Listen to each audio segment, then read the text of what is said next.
Hello, folks. Welcome back to Fearlock's Frank Review. So, I just want to apologize for the late video. Now, I was very busy last week, and I was very busy this week. And I was aware of this week is actually the first day, it was actually the first week of fall.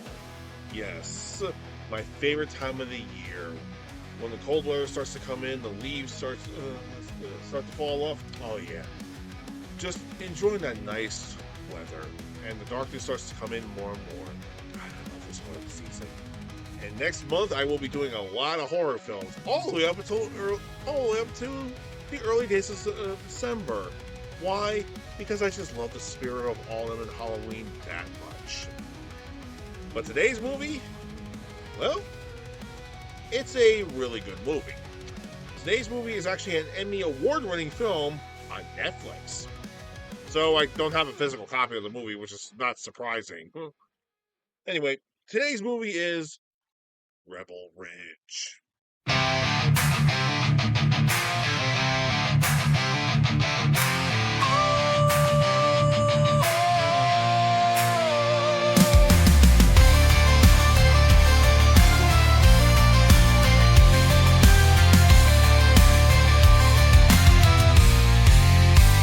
Shattered trust. Rebel Ridge.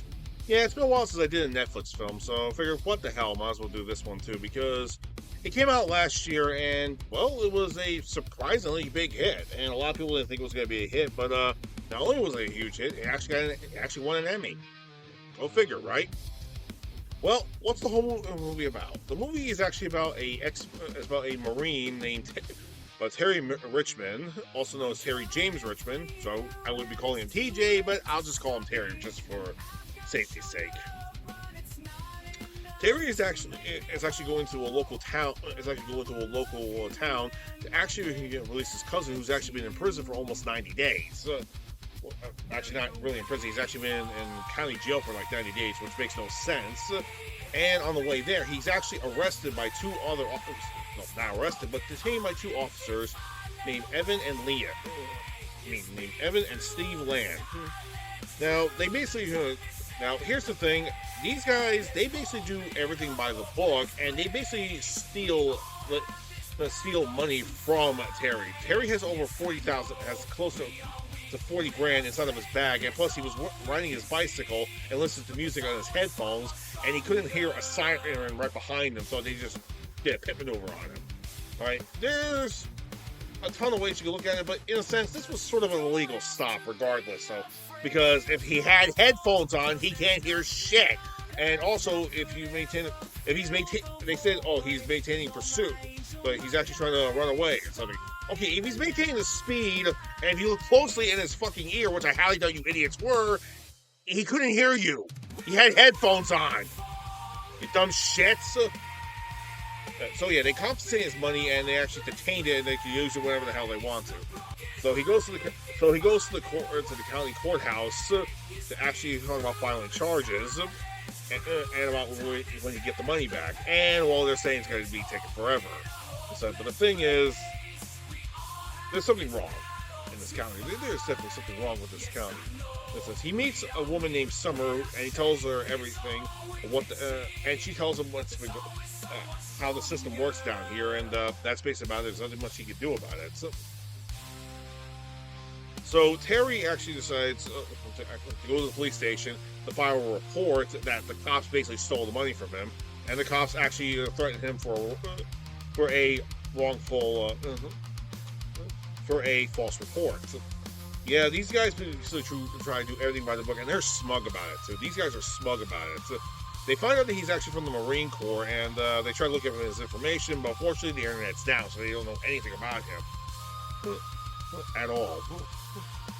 So anyway, Terry is literally trying his best. So he tries to make a deal by guaranteeing that the money was actually for his bail, and the other portion of the money was actually for a truck he was about to buy in that area. All right, and that's all he wanted. He tells him he can keep the money, so he just needs the money. He just needs the bail money. All right, and he puts up a restaurant for collateral. And it's a Chinese restaurant for collateral. So So Terry calls up the restaurant owner and tells him that he's going to probably need money for collateral a little bit later on. The very next day, here's the thing. The sheriff said he'll probably think about it and actually have his cousin assigned for possibly re-released earlier that day or something. Or he basically, if he gets here around a certain point of time, he could probably do his best to try to plead the case. So he gets up early and the bus is already leaving. Yeah. And he tries to call the Chinese restaurant, and it turns out the restaurant is being raided by the cops. So yeah, so the sheriff, whose name is Sandy, by the way, Sheriff Sandy, or Chief Sandy, basically screwed him over. Because he doesn't want his brother getting out, his cousin getting out at all. Basically screwed him over. So anyway, while this is happening, they actually find out Terry goes to Summer and actually tries to find out what the hell to do exactly. And the thing is, Summer's been doing has been doing some digging, and it turns out that this is not the only time this has actually happened. This actually happened several more times in several other cases. The exact same thing kept on happening. So, Terry asks, is it possible? The reason why he needed to get his cousin Mike out is because of the fact he was actually a federal witness in a trial, and if he goes to that prison, the same gang that he actually put in there may actually try to put an attempt on his life. Okay, time out real quick. All right, I just gotta say something. If the guy was actually a federal witness, and he gets put into the same cell in the same prison over a nuisance charge, that's a huge problem, because the feds might be coming down on these idiots at any moment. I'm saying. But, whatever. So, anyway, so Terry decides to go back to the police station to actually get the money back, and he's basically not going to play around anymore.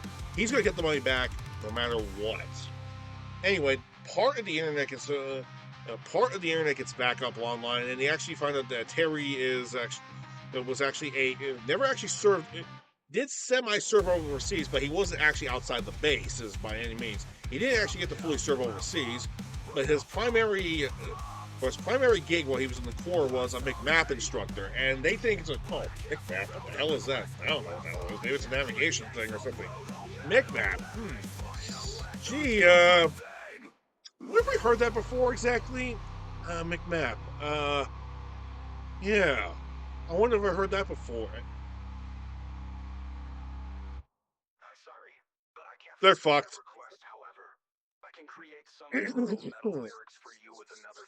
Okay. So anyway, one of the officers' named Jessica actually wants to reboots the internet, so that way they can actually find out what the hell McMap actually is. And while Terry shows up outside, and the chief goes to actually confront Terry with a smug look on his face. But Terry actually starts to get a little smug look on his face too, and then he calmly tells them exactly what the terminology for the military terminology word for PACE was. And as he gets to the E portion, Jessica actually finds out what McMap stands for. And if you're like me, you know for a fact it stands for Marine Corps Martial Arts Program. Yeah, and she's reading all this stuff on the Wikipedia page. And guess who's on the Wikipedia page? There's actually a picture of Terry on the Wikipedia page teaching the jiu-jitsu. Really wish I was making that part up, but no, it was actually right there on the Wikipedia page, but it was actually made for the movie, so yeah, do the math on that one. So once they found out what McMap was, so what does McMap incorporate? Well, let's see, it incorporates everything from boxing, karate, Muay Thai, jiu-jitsu, judo, wrestling, eskrima, and pretty much all the effective moves from many martial arts around the world. Yeah. And he's an expert at it. And he's an instructor in that shit. This is not going to go well. So yeah, Land is right there. He actually hears what Jessica said. He draws his weapon out and actually goes to the chief, tells the chief to get away from him. So the chief actually pulls his gun out though, but Terry grabs the gun right. But the thing is, Terry and him are actually in close proximity, so Terry just grabs the gun from him and disarms him, and not only disarms him, he actually unloads the gun and actually disassembles it real quickly. Right? Not to mention, he takes them both on using his McMath techniques. From jiu-jitsu into basic wrestling maneuvers. So, yeah. And here's a bit of a fun fact. While Terry was doing all this, he even takes down Lan, disarms him of his pistol, and actually holsters it underneath his armpit, and he takes down both he actually takes down the chief again, who pulls out another gun, and he disarms him and unloads the damn thing right there on the spot, and also tackles Lan again, and takes him down, goes back to the chief while the gun was still holstered underneath his left arm. Yeah, it's a pretty intense sequence. He's that good. Oh yeah. So yeah, he takes full control of the whole situation. It's just those two and Jessica in the room, in the station. So he goes to the station. He has them handcuffed. He tells Jessica to actually, okay, look, I'm just here for my goddamn money. He pulls up the servers and everything. That way, there's no recording of him at the station. So he goes to the evidence locker, and he's in there, with her, to make sure she gets the amount of money on. He sees there's a ton of money there, and there's a ton of weaponry in there too, like enough for a small army, and that's very concerning for him. So what does Terry do? He takes the money, but he only takes out the amount he needs to actually to spring his brother out. He takes Jessica, so he leaves Chief and Lan actually handcuffed. He takes Jessica with him. That way they actually can have the cops go somewhere else for a distraction. And he gets his way to the courthouse and files it just in time before the rest of the cops show up, with Lan actually with them, and he actually tasers Terry. But what does Terry do? He actually grabs the wire while he's being tased and yanks the gun out of Lan's hands. Yeah, while he's being tased. Not even joking. He's there like, grabs the wire, yanks the gun right out of his hand with the wire he's holding. Freaking hardcore badass. So Terry gets arrested, but they actually wind up letting him go once they found out. Once shit calms down a little bit, they decide to let him go and give him back his money. Anyway, so they just don't want to sit in town any further. But thing is, Chief tells him that while they did spring his cousin, he was attacked and mortally wounded, and he was sadly killed.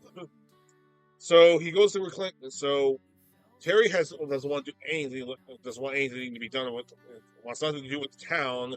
So he decides to actually leave after he claims his cousin's body.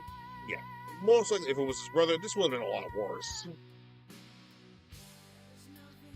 So basically, before that actually happens, the sheriff tells him everything, why they're the way they are, because of so many cutbacks, and he did a lot. And basically, the state has forgotten about the town, so they basically do everything they can to stay afloat. Great. Bullshit! Bullshit! Bullshit! Bullshit! Bullshit! Bullshit! Anyway, so Summer decides to drive him out of town, and she gives him all the information. But Terry wants nothing to do with it at all. But it turns out that Summer actually has a bit of a history in the town. She's actually a former drug addict, though, and she has a daughter, and, well, the drugs were the reason why she can't see her daughter anymore, and she's actually she's actually on probation at the moment, too. So, she actually drives Terry over to a location where he's about to buy the truck that he wanted to buy, so he buys the truck, and he spends one more night in camp. He's been basically camping. He hasn't been sleeping in a town hotel or anything. He's been camping out, and he's basically about to leave until Summer calls him because somebody broke into her house and pumped her full of drugs. Not enough drugs, though, but the same drugs she used to take years ago. But she knew exactly what to do to actually make sure she was fine. So she hopped into the shower. Terry rushed in, and yeah, these guys just keep on pushing it. These cops basically do everything they can to make sure that they are within the law and doing everything illegal as well. But it turns out that Summer actually has somebody working for her inside the police department to uncover all the information. Anyway, Terry doesn't want to hear about it anymore. She wants to make sure that she's okay and decides to leave town, for him to leave town. So Summer goes to work, but she gets called in by the warden to actually do a drug test, where of course she almost basically fails. But it turns out she actually did the right thing earlier that morning and actually was able to get it out of her system in time. As for Lan, he and a couple of other deputies actually stop Terry again and plant a gun on him and actually try to get rid of him. You know, here's the thing: Terry was literally just about to leave this all behind. He was basically just leaving town. He's like, he even told him, "Look, I'm leaving this time. All right, it was a small emergency. It's resolved. I'm leaving town. Just leave it alone. Look, Steve, just leave it alone. I'm leaving town." But nope, Steve just pushed it too far, and he tosses a small gun in his truck bed, and he tries to use the tape, and they get into another small fight, and Steve actually winds up getting tasered several times. And of course, Terry gets shot, but he actually he eludes the police. He goes to the Chinese restaurant that he actually used to go. He calls up Summer, and he also to actually meet him at the restaurant that they put on the line. And we discovered mostly about the restaurant owner actually was Chinese, and he fought for the other side of the Korean War. But he and Terry are actually really closely good friends. So, mostly because the fact that Terry actually worked at the restaurant after he got out of the Corps. That's good to know. So Terry and Summer decided to dig deeper into the whole background of the town. They actually visit her co-worker, tells them that there was actually a lawsuit, but only the judge knows about it though. So they break in, talk to the judge, tie him up, get him to answer all the questions, and turns out the whole thing was actually an elaborate plan to win over more money from this massive lawsuit. So they keep working within the constructs of the law, so they can do all these illegal activities. That way they can get more money. Son of a bitch. Motherfuckers. Yeah, all because of a massive lawsuit from earlier. But the thing is, they also have video recording evidence of them doing all their crimes, and they're kept at the courthouse. So Terry and Summer go to the courthouse into the basement catacombs where they find them, but the cops were actually about to set the place on fire to destroy all the evidence. But Terry and Summer actually grab the evidence. Terry holds on to the evidence, but Summer gets captured, and Terry, in a very bad mood, goes after another cop called McGill, and he basically tells him to confess everything. So he basically calls Steve up Steve on the radio, using McGill's radio, and they decide to set up a trade for Summer for the recordings. Yeah, this whole thing is actually not a switch by any means.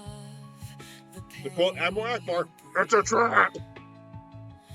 So yeah, they decide to set up a trap to actually take care of him once and for all. So they actually go to this one location called Rebel Ridge. Title drop. And Evans actually finds the cruiser, but only to find that McGill is still in the cruiser and Terry's nowhere to be found. Terry actually calls up the chief and tells him what he wants to do. And what does he want to do? Oh, he's gonna fuck shit up. Yeah. Basically, Terry he didn't go to the Rebel Ridge at all. He's not actually with McGill. He's right at the station, and he actually pulls out the wall where the evidence locker is, and actually takes the chief hostage again. Now, the thing is, Terry thinks that Jessica may actually be working for Summer. So yeah, basically arms are up, and it turns out that Jessica wasn't really working for Summer at all whatsoever. Anyway, Steve and the others actually find out where the hell Terry actually is, so they get over there as quick as they can. But Steve actually shoots up with some more drugs, and it's actually enough to actually make her OD. You know what? These fucking guys, they just keep on pushing. These fuckers keep pushing and pushing and pushing. You know what? It's like they don't learn their lesson. It's like, guys, just let it go. All right? If they tell you to let it go, let it go. Don't push it further. Don't push it. And you know what happens? They don't listen. They just don't listen at all. They don't listen at all whatsoever. So you know what happens? They push and push and push. And guess what happens in the end? The person they pushes back. But when they push back fucking hard. Yeah. And they're not ready for that fucking backlash. douchebags. Anyway, Steve gets there, and so does Evan. He actually just gets there immediately, right afterwards, and he tells everybody to stand the fuck down. And he actually asks where Summer is. So, and she's actually in the back, actually almost ODing. So they tell her they have to get her to a hospital, and like Steve's like, nah, just let her die, man. So, and they're gonna so Steve's ideal plan is to actually let Summer die from an OD and gun down Terry, because he was trying to evade custody again. These fuckers never learn. They just don't fucking learn. All right. In fact, Evan actually pulls a gun on all the other officers, on Steve, to tell him to put his weapon down. And Terry puts two and two together. That it turns out that Evans, even though Evans was kind of a jerk to him earlier in the movie, it turns out Evans has actually been working for Summer the entire time. And what happens after that? Chief Sandy comes right out and shoots Evan in the leg. But the thing is, he'll be fine. He'll be back up in a week or so. But he's bleeding uncontrollably, so clearly he nicked an artery. Fucking jackass. Anyway, Terry gives Jessica a look, and she basically grabs McGill so they can duck and cover. While Terry sprints and grabs Evans and grabs his bag full of weapons, and takes cover. So yeah, Evans tells him that he has to go to Steve's car and actually turn the lights off, turn on the siren. Turn on the the flashing lights, because these cars actually have a new trigger to them, a new thing, and that is they actually been recording for the last 3 minutes. Record everything for the last 3 minutes when the lights go back on. So Evans tells me he's got about 2 minutes to turn it back on. Here's the thing. Before this whole thing happens, Jessica actually gives up the SD cards with all the video footage, where of course Evans or the chief basically destroys it. So the new plan is to actually get Steve's cop cruiser back online. So basically, has the footage of him actually shooting the chief shooting Evan. So it just proves that the corruption. It just only proves the corruption further. And now we get this final gun battle between Terry and the police force.